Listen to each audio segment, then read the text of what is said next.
Si echamos un vistazo a lo que el puesto de la OTAN tiene que ofrecer, con lo que nos encontramos es con un mensaje directo del presidente de los Estados Unidos asegurando que nanay, que Estados Unidos está gastando muchísimo más dinero en la OTAN que cualquier otro país para protegerla. Por tanto, nada de pensar en Rusia, nada de pensar en futuras guerras. No, ese es un puesto en el que Donald Trump no quiere trabajar.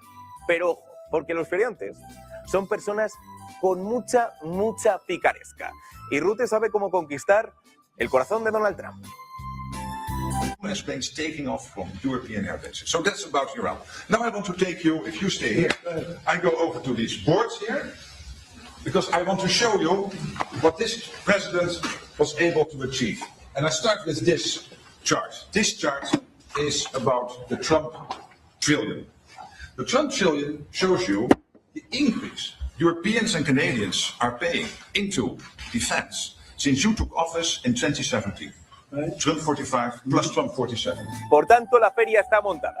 Ahora queda responder a la gran pregunta. ¿Conseguirá Donald Trump solucionar todos y cada uno de los puestos que tiene en sus frentes? Ahora mismo, esta es la gran pregunta a responder por parte ya no del feriante, sino del presidente de los Estados Unidos. Y antes de ir con nuestros invitados, tenemos que informar que feria no es, pero sí parece que estamos cerca de un festival de goles en Los Ángeles, porque España acaba de marcar el segundo gol del encuentro. Ahora mismo, la selección española tiene una ventaja de 2-0 frente a Austria. Teniendo en cuenta esto, vamos a irnos precisamente en honor a este partido con no uno, sino con dos invitados que nos acompañan en el día de hoy. Quiero dar la bienvenida a Enrique Cocero, analista especializado en Estados Unidos en primer lugar. ¿Qué tal, Enrique? ¿Cómo estás? ¿Qué tal? Muy buenas noches. Gracias. Y también, por supuesto, perdóname que te he interrumpido, a Robert Valencia, analista especializado en Estados Unidos, por acompañarnos en el día de hoy. A ustedes un placer y bueno, felicidades a los españoles que van ganando. Parece que van encaminados a la siguiente ronda.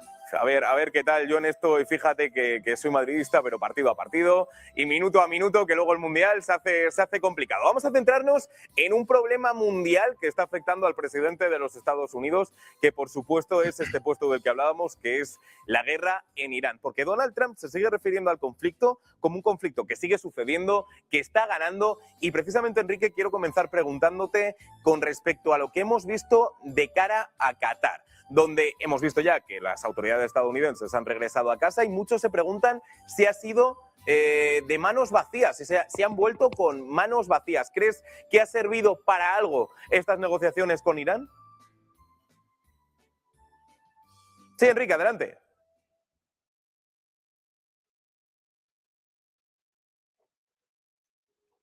Vamos a probar, si no, mientras tanto, Robert, mientras estamos intentando conectar con Ernesto, misma pregunta para ti. ¿Crees que este viaje hecho por parte de Estados Unidos es un viaje que les ha hecho volver sin nada en las manos, sin ningún tipo de acuerdo o avance? Pues ese ha sido el relato de que tanto Witkoff como Kushner han regresado con las manos vacías y que esto va prácticamente en el papel, o por lo menos en el relato, los que han venido saliendo victoriosos, por lo menos en teoría o por la superficie, han sido los iraníes, que como ya lo hemos hablado en ocasiones anteriores, pues este punto de estrangulamiento en la economía, como es el estrecho de Hormuz, por donde pasa cerca del 20% del suministro de petróleo a nivel mundial, pues ha encontrado esa palanca para forzar a Estados Unidos a sentarse, o por lo menos a que de los 14 puntos que se han descrito en este armisticio de Islamabad, pues por lo menos los primeros 5 sean cumplidos, incluyendo la no agresión al Líbano, ¿no? Pero en vista de esto, pues evidentemente la percepción que se tiene aquí en Estados Unidos es que independientemente de cómo lo venda Donald Trump mediante su cuenta de Truth Social, que ha declarado el fin de la guerra en el momento en que se firmó este memorando, porque ni siquiera es un tratado vinculado con la legalidad, pues evidentemente Estados Unidos sigue, digamos, entrando en esta etapa en la cual no sabe cómo venderlo aquí en Estados Unidos, independientemente de lo que diga Donald Trump. Así que, para ser más puntual a tu respuesta, sí, Estados Unidos todavía tiene que encontrar este punto intermedio, o por lo menos esta negociación que se está llevando a cabo hasta que se cumpla el plazo de 60 días en el cual se espera si tanto Teherán como Washington logran entrar en un acuerdo definitivo. Totalmente. Enrique, no sé si nos escuchas en estos momentos. Vamos a probar. Bueno, parece que se está intentando. Vamos a continuar, por tanto, con la entrevista con Robert, mientras intentamos conectar de nuevo con Enrique. Robert, te quiero seguir preguntando en este respecto. Lo que me parece muy interesante, además, lo que has lanzado de la cuestión de cómo se intenta vender esto, porque ahora mismo creo que hay una diferencia bastante evidente entre lo que se está vendiendo y lo que se está percibiendo de forma real. Y lo que se está percibiendo de forma real es que Irán tiene totalmente la sartén por el mango. Y me parece que hay algo que lo ejemplifica muy bien, que es el estrecho de Hormuz. En un primer momento parecía una locura que Irán pudiese exigir un pago, llámenlo como ustedes quieran, pero un pago en el estrecho de Hormuz. Luego se va uniendo Omán. Luego Estados Unidos intenta de alguna forma decir no, esto no va a suceder, mientras vemos que Europa parece estar empezando a hacerse a la idea de que efectivamente es lo que va a pasar. ¿Crees que Irán lo ha conseguido? ¿Crees que Irán ha conseguido que se imponga este sistema de pago por servicios en el estrecho de Hormuz? Bueno, ese es el punto de contención y más que todo si lo vemos desde el plano del derecho internacional. La Convención de las Naciones Unidas para el Derecho a Armar exige, por ejemplo, en el caso de Irán, que pues por derecho internacional, pues Irán no tiene el derecho literalmente de exigir un peaje y creo que ese ha sido por lo menos el punto de la negociación es que Irán puede cobrar por otros servicios de remolque, etcétera, pero en el cual no se puede exigir un peaje precisamente por lo que tú señalas, porque hay otros países de los cuales también pues parte o hacen parte del estrecho de Hormuz. Señalabas, por ejemplo, el caso de Omán. Entonces, entra ya en una colisión con el derecho internacional, porque obviamente el estrecho de Hormuz, si bien es importante, no es un punto de estrangulamiento como viene siendo el canal de Panamá o el canal de Suez.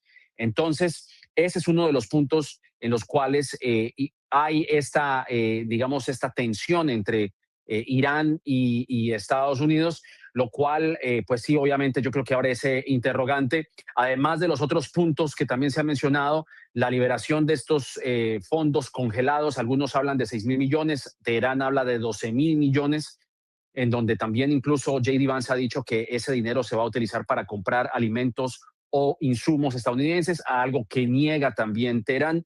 Así que nos encontramos en esta posición en la cual es apenas el inicio de lo que podría llegar a ser una negociación, bien sea a mediados de julio, perdón, como a comienzos o a mediados también del mes de agosto. O sea que queda mucho trecho para ver cómo se llevan a cabo estas negociaciones, qué intervención o qué injerencia va a tener Islamabad, qué injerencia va a tener Omán, qué injerencia va a tener Qatar, porque evidentemente esta tensión que existe entre ambos países, tanto Irán como Estados Unidos, pues ya comienza a tener repercusiones no solamente a nivel regional, sino también a nivel mundial.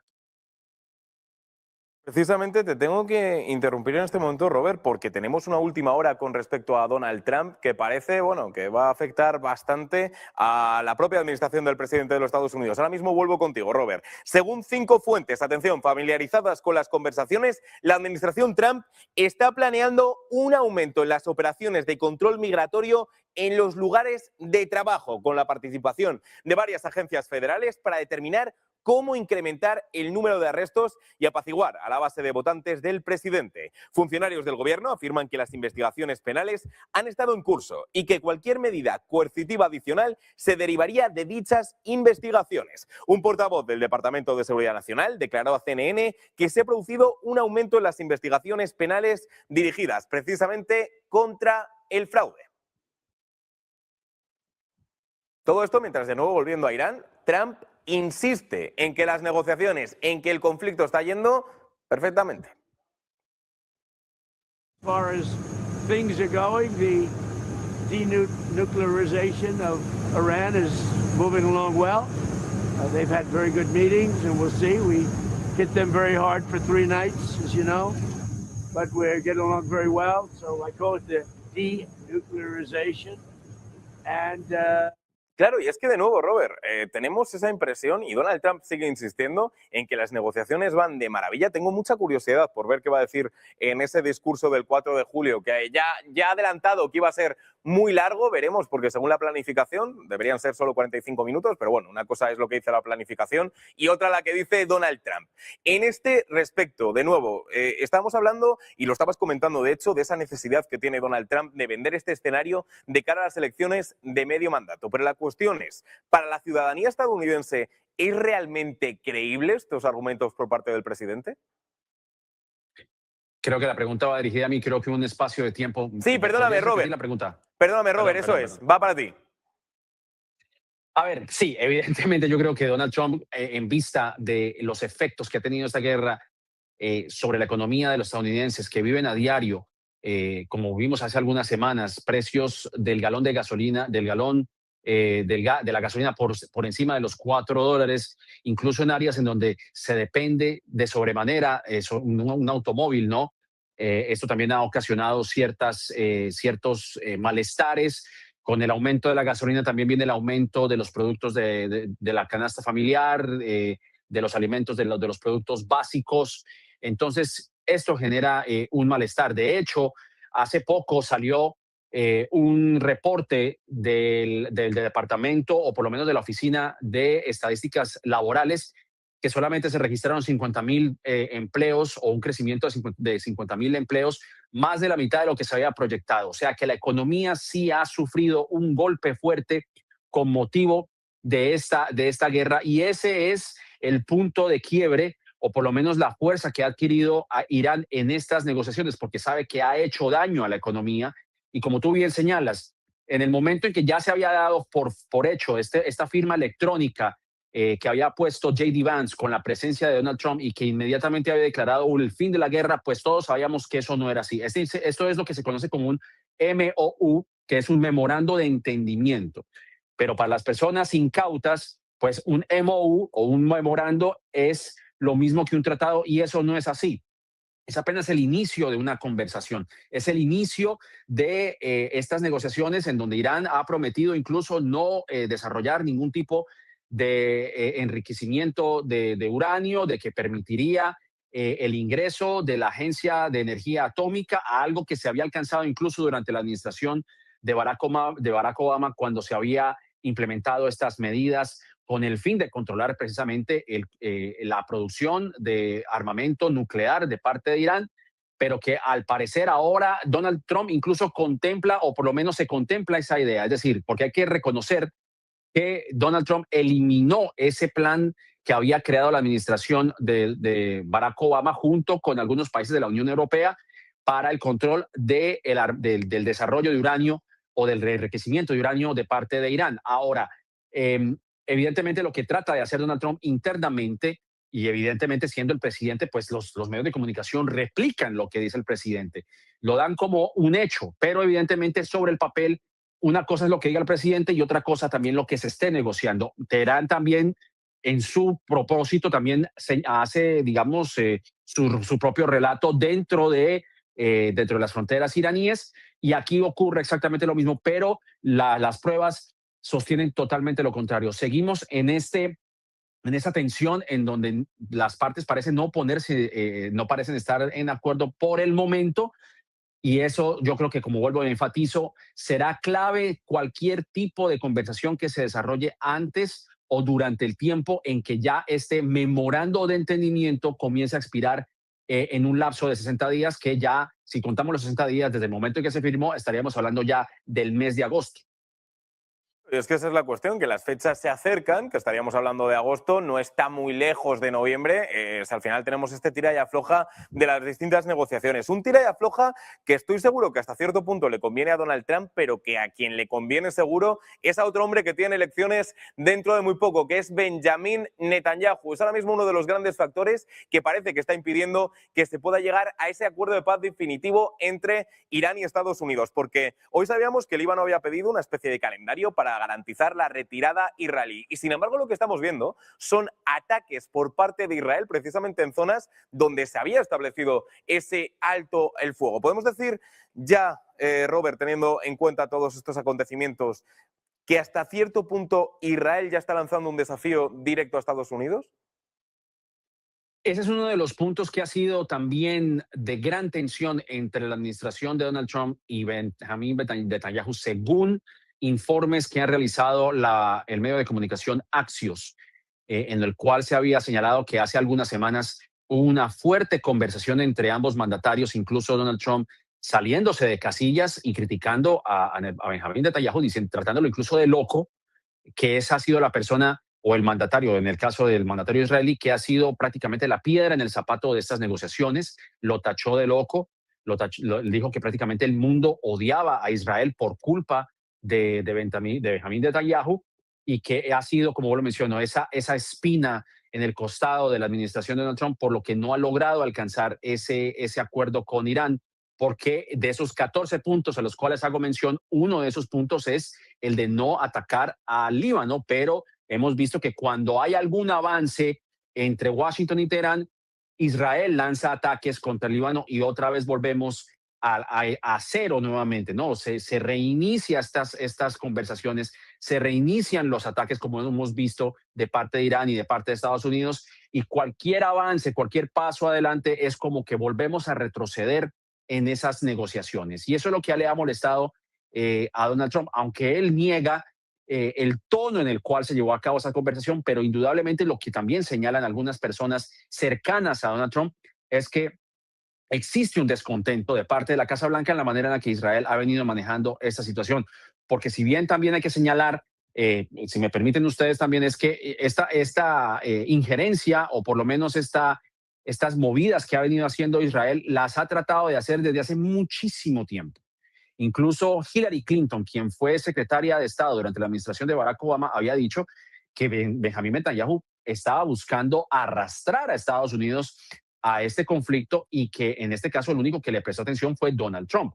Pero ya había amenazado Netanyahu con atacar a Irán, de que ya tenía listos los aviones para lanzar ataques sobre ese territorio, y Hillary Clinton dijo, bueno, pues ustedes están bienvenidos a hacer el ataque que ustedes quieran hacer. Y en vista de que Estados Unidos no accedió a los caprichos de Benjamín Netanyahu, pues Israel no lanzó ese ataque. Hasta el momento, como lo vimos hace un par de meses, que al final de cuentas Donald Trump sí accedió a las intenciones de Benjamín Netanyahu, que llevaron a esta guerra que no tiene un fin, que no logra explicar cómo lo va a terminar y tampoco ha logrado explicar cómo la inició. Entonces, indudablemente, veremos que vamos a ver qué comportamiento tendrá Israel mientras que todavía se logre alguna negociación en este conflicto, tanto por parte de la Casa Blanca como por parte de Teherán. Bueno, Robert, pues te tengo que preguntar sobre otro conflicto que esperemos que no tenga inicio. Por cierto, no te he podido comentar esto, hemos tenido problemas con Enrique Cocero, no hemos podido conectar con él, pero desde aquí le enviamos un saludo y le damos las gracias por habernos acompañado precisamente. Volviendo a la cuestión que te iba a preguntar, Robert, parece que Cuba, al menos por parte de Miguel Díaz-Canel, sí que estaría lista, sí que estaría preparada para un potencial enfrentamiento con Estados Unidos. Ayer decía Donald Trump que empieza a sentir como que Cuba viene hacia nosotros. Era la frase literal por parte del presidente de los Estados Unidos. Hoy Miguel Díaz-Canel ha dicho, si se requiere una situación de guerra, estamos listos y preparados para hacerlo. A mí las declaraciones de Trump me tienen bastante confundido. ¿Crees que efectivamente nos dirigimos hacia un conflicto? Por supuesto, no a la altura de lo que está ocurriendo en Irán, pero quizá similar a lo que pasó en Venezuela, o que simplemente son de nuevo estrategias por parte de los dos mandatarios para intentar llegar a un acuerdo. Es muy posible. Yo la verdad no podría dar un pronóstico exacto de que pueda llegar a algún conflicto. Creo que estaríamos hablando en términos hipotéticos. Siempre ha existido esta tensión. Lo único que desearía, y con el deseo, valga la redundancia, es que no escale en un conflicto donde sea la población quien tenga que sufrir las consecuencias de ambos gobiernos que han sido enemigos desde hace décadas. Pero indudablemente las intenciones que ha tenido Donald Trump, lo que hemos visto es, y yo esto lo he señalado en ocasiones anteriores en este espacio que ustedes amablemente me conceden, es a veces estos comportamientos o este tipo de estrategias que no le veo el propósito muchas veces. Lo de Venezuela, bueno, evidentemente muchas personas aplauden el hecho de que la administración de Donald Trump haya sacado a Nicolás Maduro del poder, pero el régimen se mantiene como tal. Y esto es también algo que ha tratado de hacer la administración con Cuba, porque incluso se ha mencionado anteriormente que tanto Marco Rubio como otros integrantes del gobierno de Donald Trump han tratado como de convencer o de persuadir a miembros de la cúpula del gobierno cubano para que le den la espalda. Una estrategia similar a la que ocurrió en Venezuela, en donde meses de persuasión llevaron precisamente a que se llevara esta operación casi que impecable, como se ha venido señalando aquí en Estados Unidos, a pesar de que murieron más de 80 personas, incluso, estoy hablando en el caso de Venezuela, en donde incluso algunos cubanos cayeron en esa toma en Caracas, y que tratan de replicar ese ejercicio en Cuba. Y eso fue también lo que llevó a cabo las operaciones en Irán. Obviamente, Donald Trump no contaba con el hecho de que el régimen iraní tenía bajo su manga el estrecho de Hormuz, que es lo que ha obligado a Washington a sentarse a la mesa con Irán. Pero en el caso de Cuba, bueno, vamos a ver cómo se desarrolla esto, porque sí, indudablemente Estados Unidos ha puesto un estrangulamiento en la economía local, digamos, la falta de acceso al petróleo, o por lo menos acceso a la gasolina, recortes eléctricos que han llevado a la oscuridad a la isla. Es decir, realmente no sé qué decir exactamente al respecto, pero ojalá que esto no escale al grado de que la población, como digo, que es la que la está pasando mal, pues se recrudezca este hecho. Pero evidentemente yo creo que Donald Trump, al parecer, no da su brazo a torcer con La Habana, y en el caso de Teherán tampoco.